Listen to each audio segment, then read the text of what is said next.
adventurers, and welcome to Wally DM. Today I just want to share with you one of the initial inspirations I had for including puzzles, riddles, special room types in my dungeons for D&D. And I do want to take a quick second to thank each and every one of you, because the puzzle videos on this channel have just been very successful in my opinion, and that's because of you guys sharing the channel, commenting and liking. And in fact, I've just thoroughly enjoyed the discussions that we have in the comment section.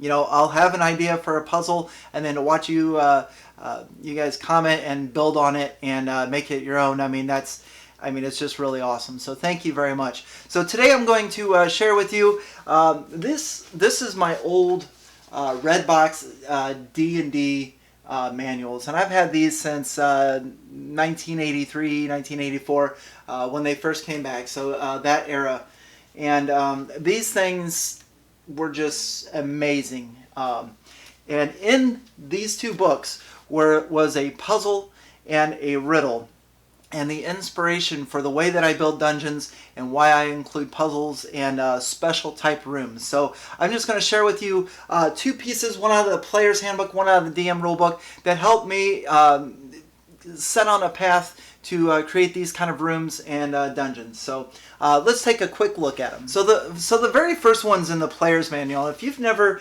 seen the original D&D Red Book, I really encourage for new players, new DMs, to pick up a copy.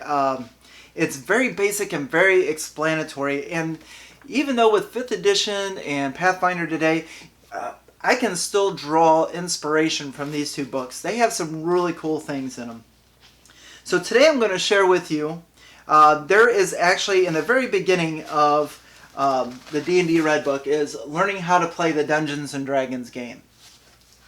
Now in this is a solo adventure. So as you begin reading and learning about the game, you actually play as a human fighter through a dungeon, and it's choose your own battle, choose your own adventure style. So you start reading and then you make a decision. If you make a decision here, you go to number 42. If you decide to do this, you go to number 52, and things of that nature.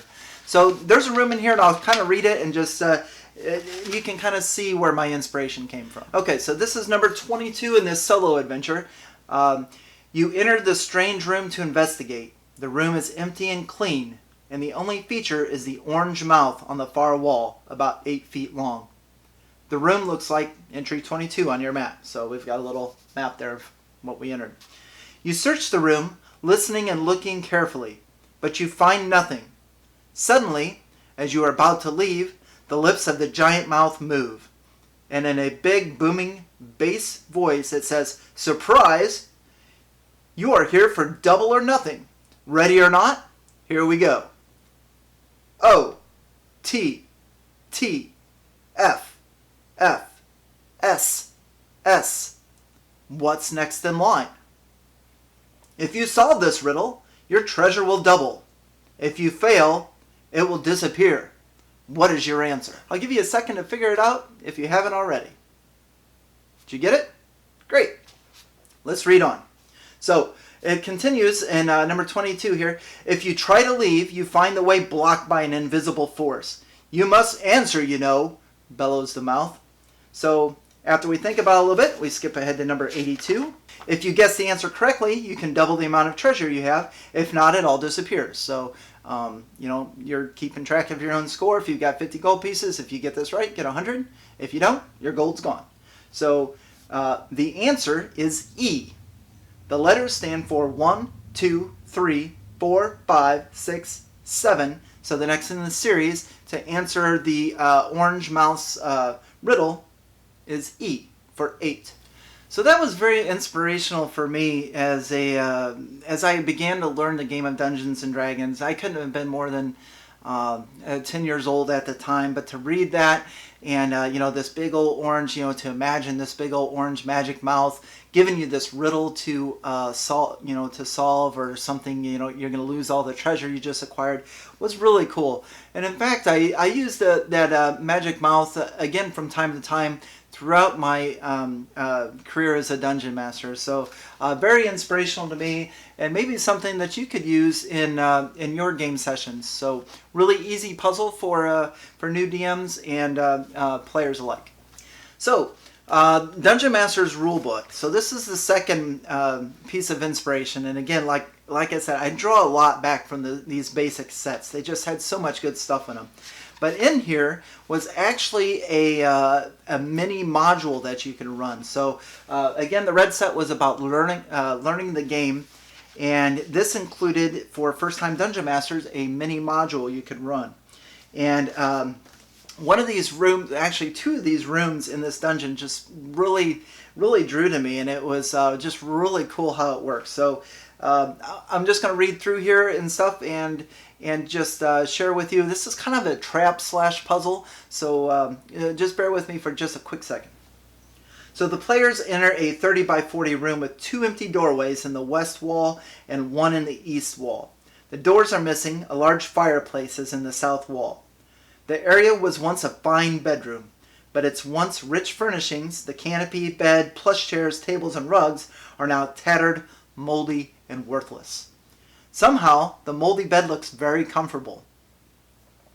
So, as your players come in, a DM note here says the first 2 characters that enter the room must make a saving throw versus spells. Today, that would probably be maybe a will save in Pathfinder, or a who's to say. So, they need to make a saving throw. So, if successful, nothing happens. But if one of those 2 players fail, then they walk over to the bed, lie down, and take a nap.